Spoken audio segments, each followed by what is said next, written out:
विद्यार्थी मित्रांनो, बायोडायव्हर्सिटी या कॉन्सेप्टला समजून घेत असताना आपल्याला काही गोष्टी समजून घेणं खूप गरजेचं आहे. या शब्दाचा अगोदर आपण अर्थ पाहूया की शब्दाचा अर्थ काय होतो. बायो म्हणजे काय हो? बायो म्हणजे जीव. ओके, बायो मीन्स काय? जीव, किंवा त्याला आपण जैव म्हणतो. आणि डायव्हर्सिटी हा शब्द काय सांगून जातो आपल्याला? डायव्हर्सिटी हा शब्द सांगतो की विविधता. ओके, कशामधील विविधता? जीवांमधील विविधता. जीवांमधील विविधता म्हणजे काय? सजीवांमधील विविधता. आपल्याला माहिती आहे या पृथ्वीवरती युनिसेल्युलर ऑर्गॅनिझम पासून ते मल्टी सेल्युलर ऑर्गॅनिझम पर्यंतचे सर्व प्रकारचे लिव्हिंग ऑर्गॅनिझम आपल्याला पाहायला भेटतात.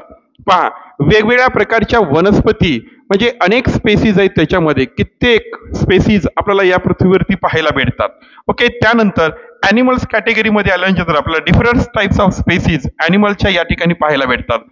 आफ्टर दॅट बर्ड्स मध्ये गेलात तरीही आपल्याला डिफरंट टाइप्स ऑफ बर्ड्स या ठिकाणी पाहायला भेटतात.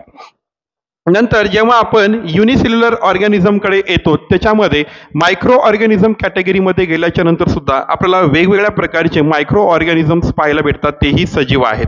त्यानंतर वाईल्ड ॲनिमल असतील किंवा इन्सेक्ट असतील, यांच्या कॅटेगरीमध्ये गेल्याच्या नंतरही आपल्याला अनेक प्रकारचे सजीव या पृथ्वीवरती पाहायला भेटतात.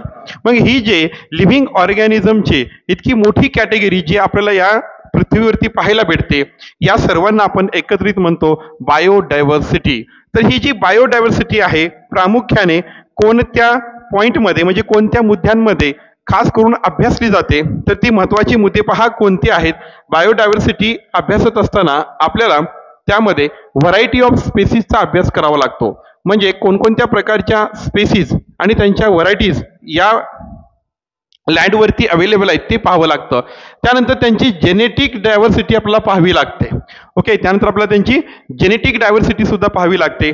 आणि इकोसिस्टीम डायव्हर्सिटी हाही महत्त्वाचा मुद्दा आपल्याला बायोडायव्हर्सिटीमध्ये अभ्यासावा लागतो. म्हणजे बायोडायव्हर्सिटी या कॉन्सेप्टचा पूर्ण अभ्यास करण्यासाठी पहा, जे लिव्हिंग ऑर्गॅनिझम आहेत त्यांच्या स्पीसीजमधील व्हरायटी, त्यांचं जेनेटिक डायव्हर्सिटी, ओके, आणि इकोसिस्टीम डायव्हर्सिटी या मुद्द्यांच्या आधारे आपल्याला बायोडायव्हर्सिटी ही कॉन्सेप्ट समजून घ्यावी लागते.